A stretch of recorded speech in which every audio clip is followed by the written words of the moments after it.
السلام عليكم ورحمة الله وبركاته.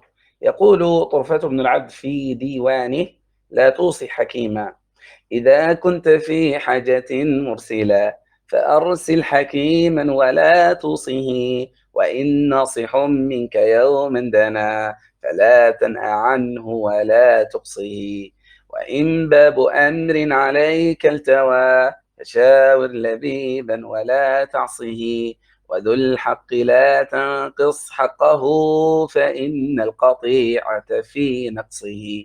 ولا تذكر الدهر في مجلس حديثا إذا أنت لم تحصه، ونص الحديث إلى أهله، فإن الوثيقة في نصه. ولا تحرصن، فرب امرئ حريص مضاع على حرصه، وكم من فتى ساقط عقله، وقد يعجب الناس من شخصه.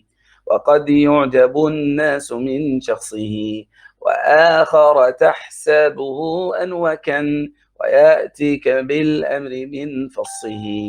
لبثت الليالي فأفنينني، وسربلني الدهر في قمصه. والسلام عليكم ورحمة الله وبركاته.